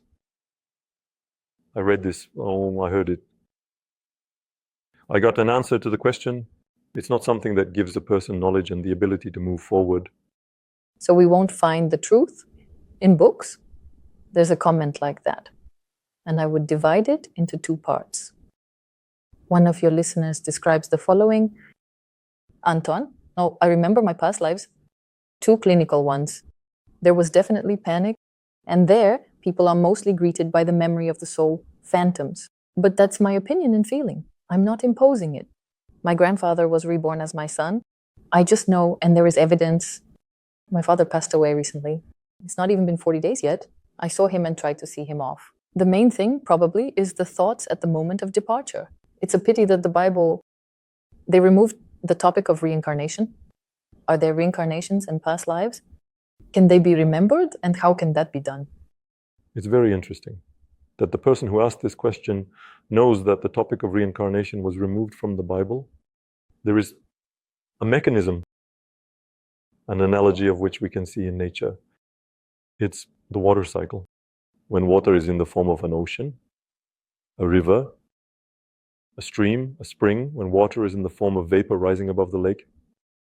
When water is in the form of a droplet, not connected to other droplets, it falls to the ground. And when the water is again in the form of a whole, some kind of structure, these mechanisms also exist with our energy and our consciousness. When I talk about what happens to people, I focus on the majority. On the majority of what will happen, with a high degree of probability, yes. There are exceptions, yes. There are some other variations, but in most cases, the overwhelming majority of people live only once. If they don't do anything to influence it in any way, then nothing happens except for death and complete compression into a crystalline form of consciousness. That's it. At this stage, a person loses the ability to perceive. I have seen this process myself, and I have seen when this didn't happen. Yes, it may not happen. Yes, a person can, at the moment of death, to enter into the border space and retain their identity. But the probability of such an event tends to 0. Now, regarding the specific situation, I can only rely on the words of the author of this comment. I have no opportunity.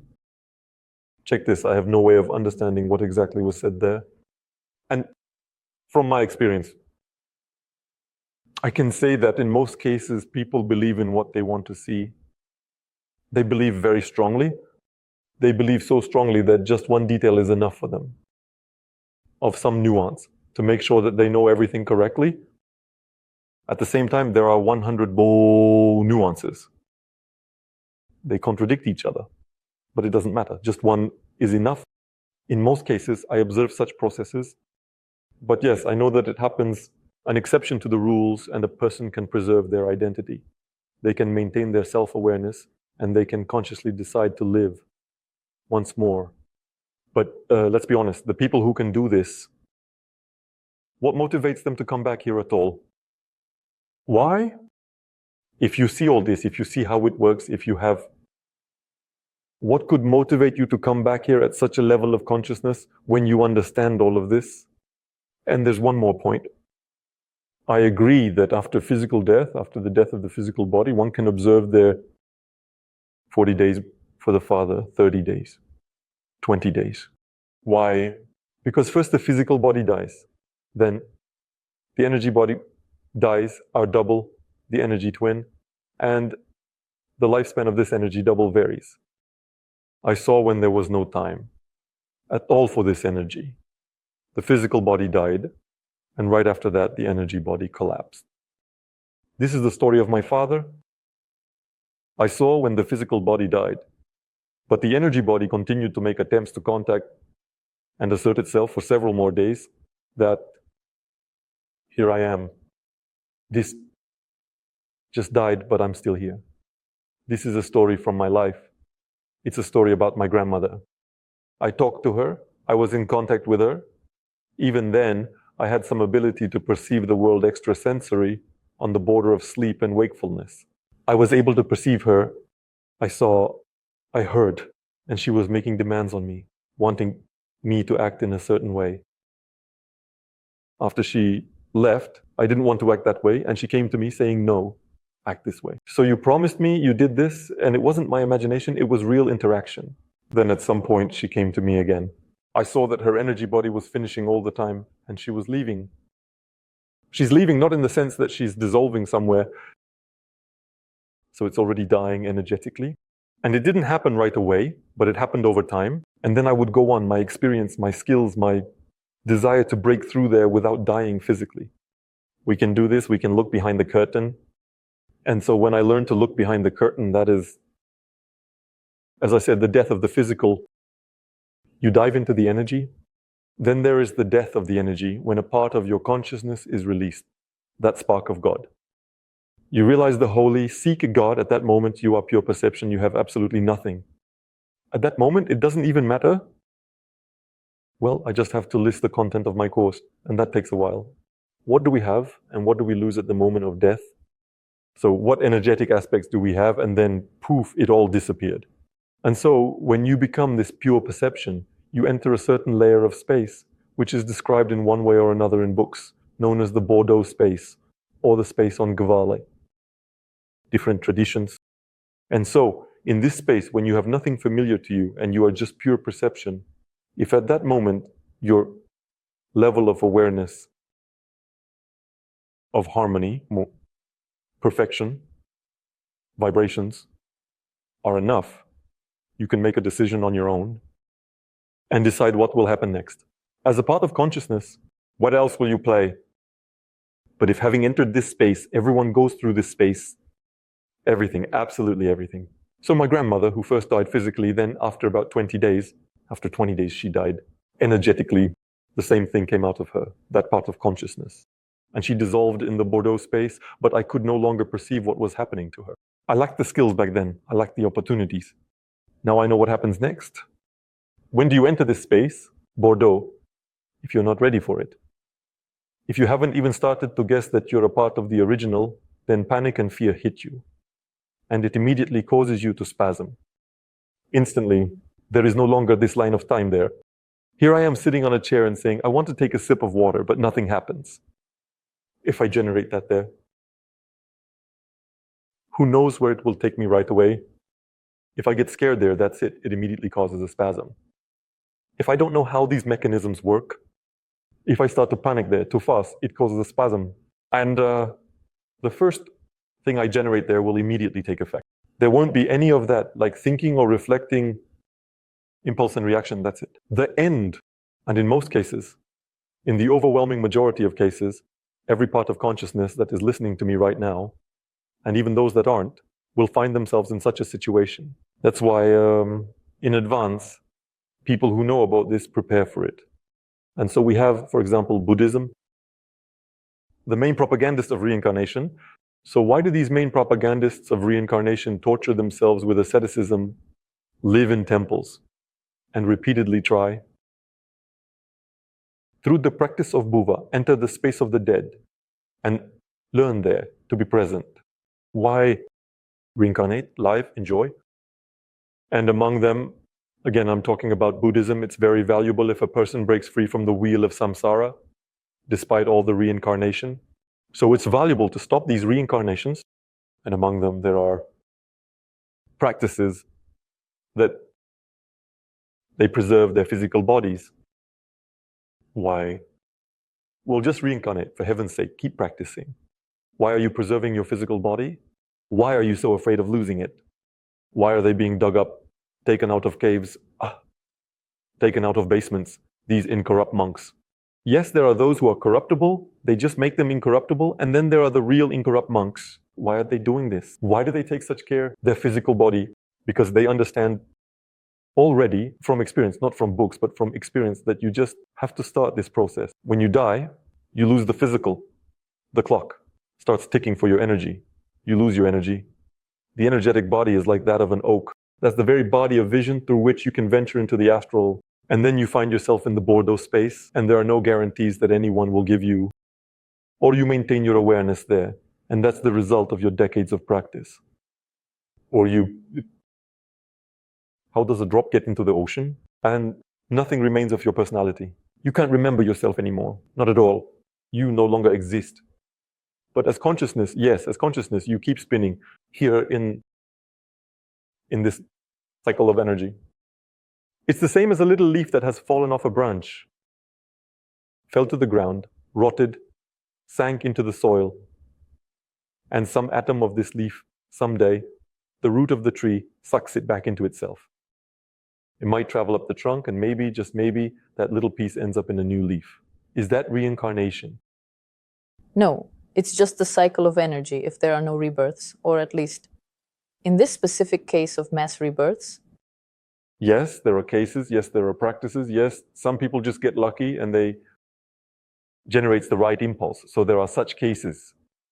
But here's what I want to convey to people. What I want to explain to them is that this is not a given.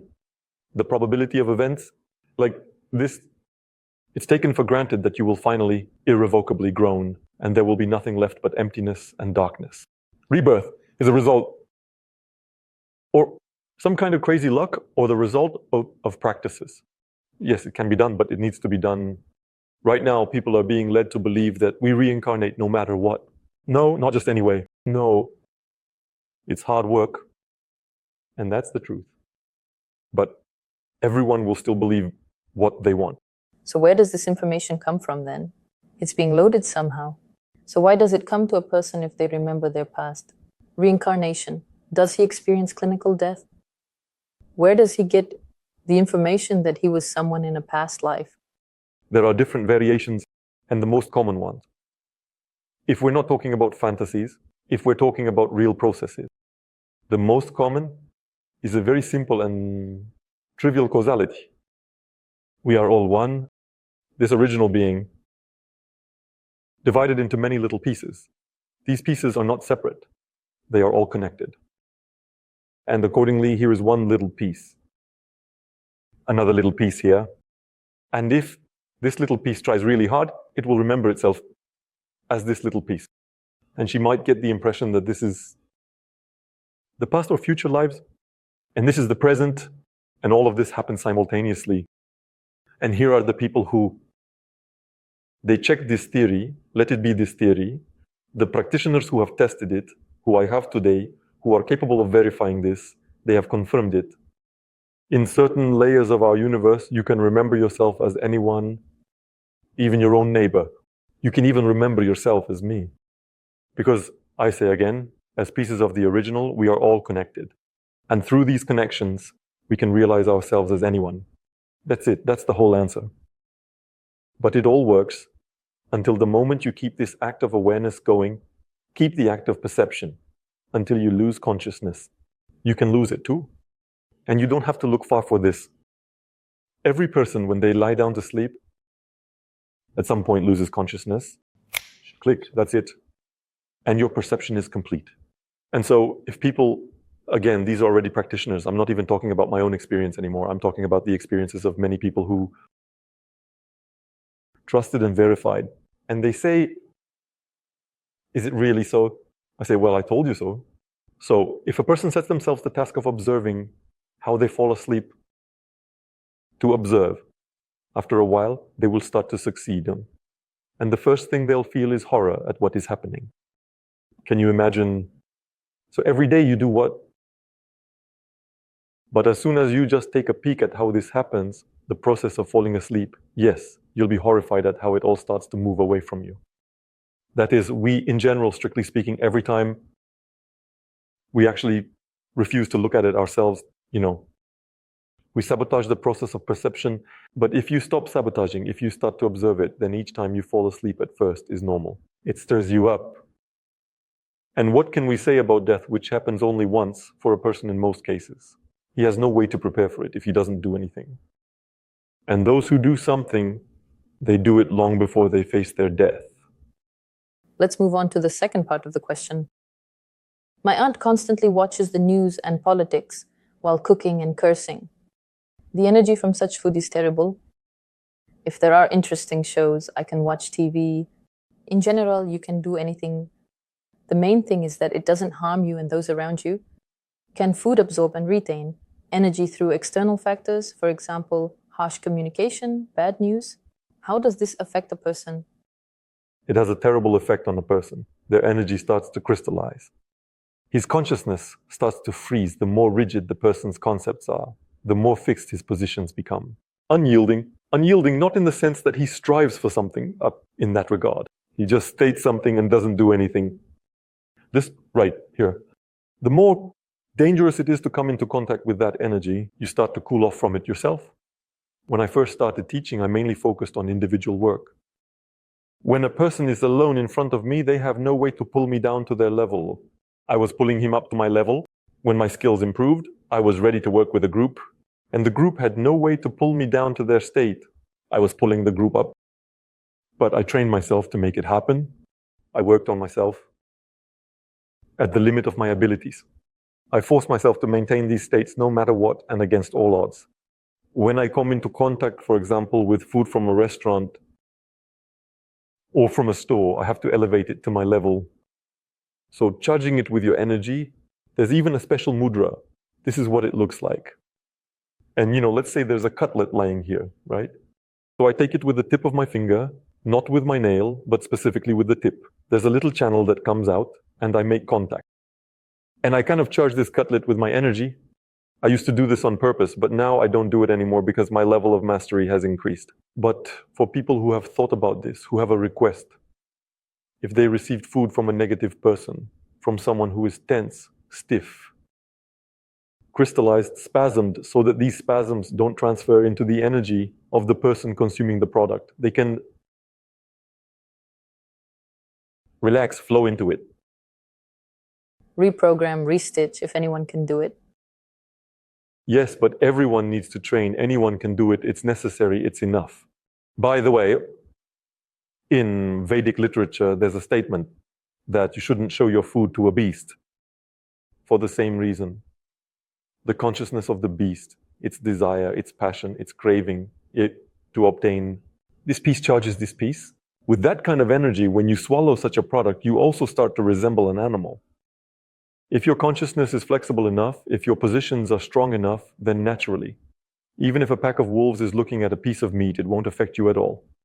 And if you're still wavering, if you're not strong enough in your position yet, if you're still susceptible to influence, then even a little house dog will be enough to awaken those animal instincts in you. Everything works. All of this has its place. I can even share a story on the same topic. When Sai Baba was still alive, I had a friend who went there, a practitioner, practicing the same tradition as me. She had very good energy. When she arrived there, she traveled from Lipetsk, and it was interesting. When she arrived there, the man he was also prepared, looked at the newcomers, picked her out of the crowd, and immediately put her in the kitchen. And during her entire time in the temple, she had a relationship with food, meaning she helped with cooking. Why? Because they controlled it there. And usually, they didn't stand in the kitchen. That definitely has its place. Yes, that's true. But it's better. My personal recommendation is to grow yourself to a level where you don't pay attention to it. Instead of constantly paying attention to it and thus being susceptible, an additional restraining factor is constantly being distracted by these processes. No, it's better to outgrow them. It's better to enter a state where it can't influence you at all. And all of this is done through practices. In all restaurants, everyone will charge the food according to your system. Oh. It would be better if all restaurants had these chefs who practice. It would be way cooler. We found such a comment. Every religion has its own demons.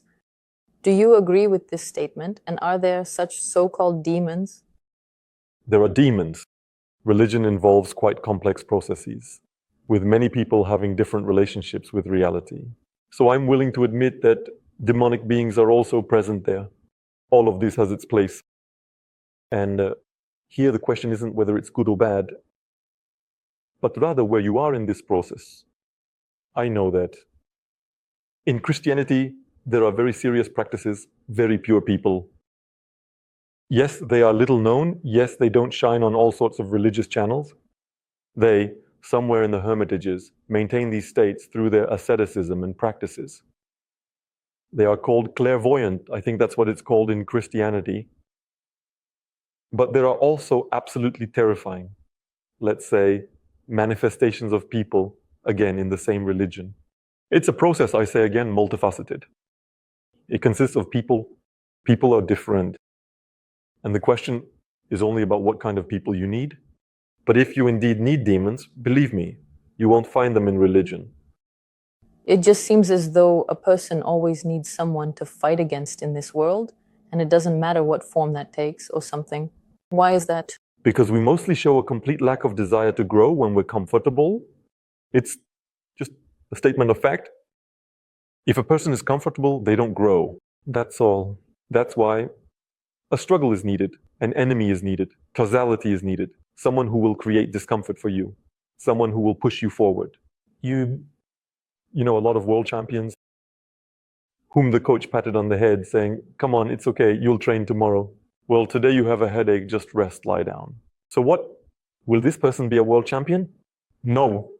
Just remember how demanding, how tough the coaches are. These stories are out there on the internet. How demanding, how harsh are the coaches to their trainees who grow into something truly top-notch? So there has to be an enemy, and that enemy is your coach. And it's a normal process if you realize it. If you don't realize this, of course, you'll suffer, struggle, and curse everyone. But can you realize this? And then with gratitude, just come to that person and say, "Well, that's it, take a breath. I'm already a champion. I don't need training anymore." And he'll take a breath and say, "Man, I'm proud of you." Although even before that, a month ago, Oral was just, I don't know, tearing his vocal cords to push you even harder to where your limits are already coming to an end. This is life, this is the truth, and this is what really exists. Although we can certainly imagine a lot of different processes that have nothing to do with reality. Continuing on that topic, there's this question. I suspect I have a parasite, but I don't drink, smoke, or do drugs. Of all the vices, it's the love for sweets and workaholism. What's wrong with me? How can you tell if there are any attachments, and how do you get rid of them?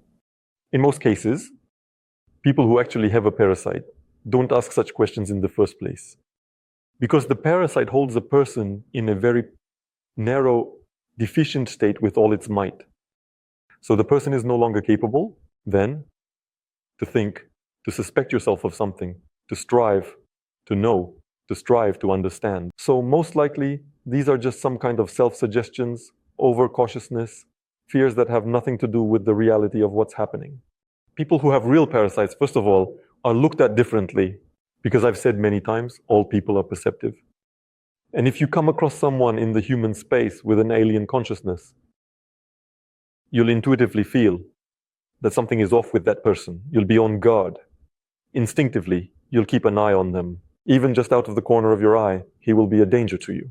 Just by the fact of their appearance, people can feel it. And the person who finds themselves in such a situation, he is already, let's say, he is in an unconscious state, and this being, it will keep him in this unconscious state because it's beneficial for it.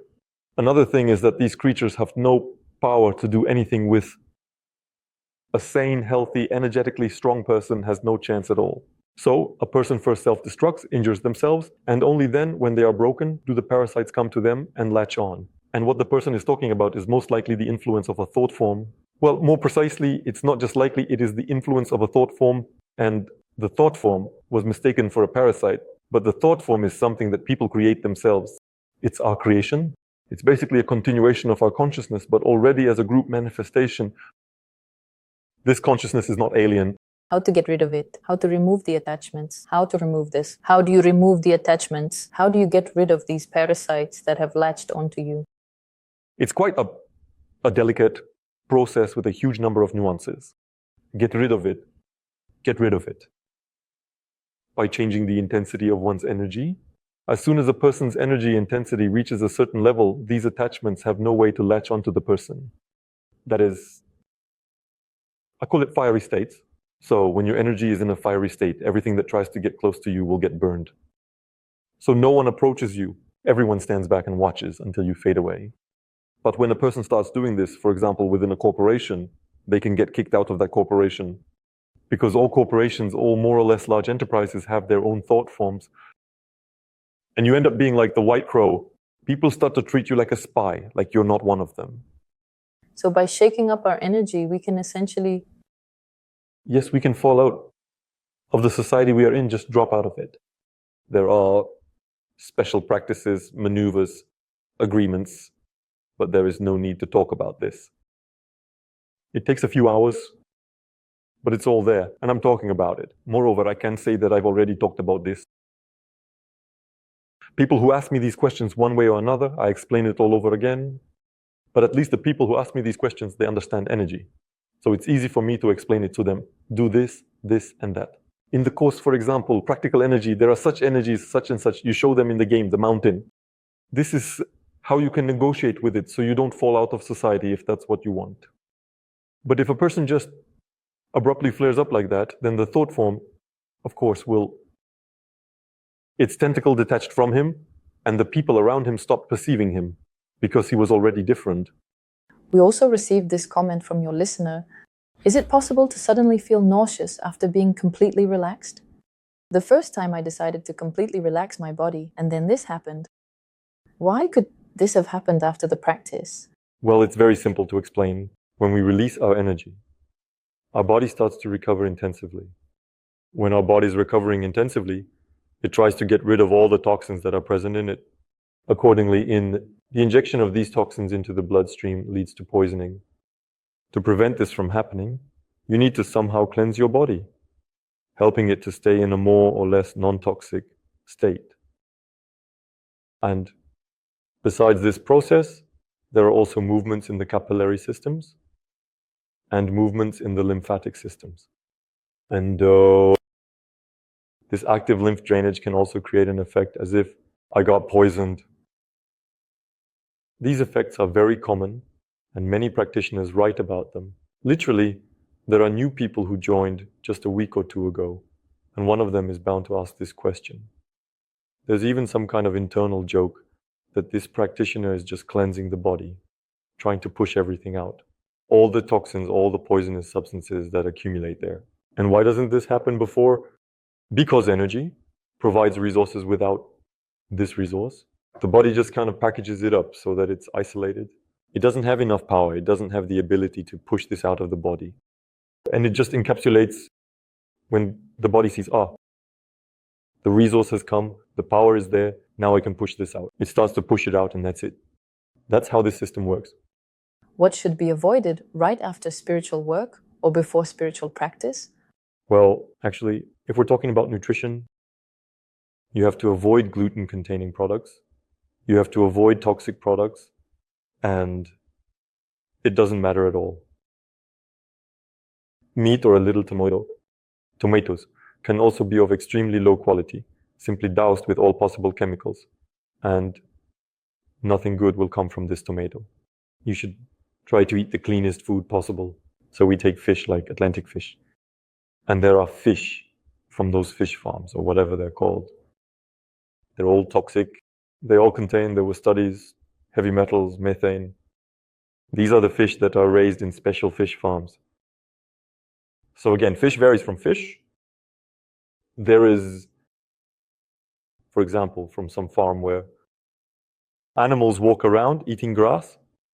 And are there any farms where they all just stand around? Well, they have pens that are 1 meter by 1 meter. Yeah, they almost feed them through a hose. It's also different kinds of meat. And there will be different effects from consuming that meat. You see, this idea that, just be a vegetarian and everything will be fine. Well, it won't be fine for you. Because the product has to be of good quality. And if it's a quality product, it doesn't really matter whether it's meat or not. And you should strive to eat as much as possible, quality products. You should strive to drink as much as possible, clean water, as much as possible. So clearly not from the tap in a big city. If a person, for example, practices and engages in spiritual work, but doesn't pay attention to their diet, will it somehow affect their results? Yes, he will start to feel unwell at a certain intensity of energy. Our energy goes through physics. Physics must be able to allow this energy to flow through, to be a good conductor. If you constantly consume low mobility products, I'm not saying they're low frequency, they're crystallized, spasmed, they're structurally damaged. If you produce these damages, they will, one way or another, reflect on your physical state. Through physics, energy can no longer pass. It's enough to conduct such a primitive experiment. Try to draw a nice line with a relaxed hand, and then draw a nice line with a completely tense hand. Even from a standing position, you'll struggle to move and get tired. The same goes for these tensions, these constricting structures similar to a tense muscle. They are present in the foods, or for example, try warm up your muscles so that they are soft and hot, and then go for a run. And try to run when you have a spasm, for example, in your calf muscle. It's not even about running. You won't be able to get up from the chair. This is what a spasm is. And similar processes occur at the energy level. When this happens at the level of the food itself, and you put that food inside you naturally, that spasm flows into your physical state. And it hinders the movement of energy. So a person who neglects food and tries to practice will eventually hit the limit of their body's conductivity. He starts to feel hot. It gets stuffy for him. He begins to sweat. Or on the contrary, he starts to turn pale. His blood pressure fluctuates. He feels nauseous. He experiences dizziness. And he might have pulsations in his head. In other words, he just feels really bad from this. It starts to appear in the head. So he just starts to feel bad from this. Why? Because the physical body can't pass energy through itself more powerfully. And the energy, please, if you apply the right techniques, it flows. There's a comment like this: we are programmed for self-destruction. What do you think? Can we initially have programs for self-destruction embedded in us? Where do they come from? Which parts is the person talking about? At the physical level, yes. It's obvious that we are programmed for death. It's simple, well, it's a fact. At the physical level, at the psychological level, we are programmed for stability. We really don't like changes. Psychological, at the level of energy, what you don't realize about yourself will become your program. There is freedom of will. So, depending on which part of this conglomerate, physics, psychology, energy, the person is talking about, a viewer writes, "Good day, Anton. There are a ton of questions." But they fade in the background of a few somehow. I don't want to die, to disappear, like a dead particle from the Creator's skin. I want to be aware of myself after leaving. Are there any chances for that? Of course. I've already spent 2/3 of my life trying to grab this chance by the tail. And there is not the slightest reason to stop. There are people who are already moving along with me and are doing the same thing as I am.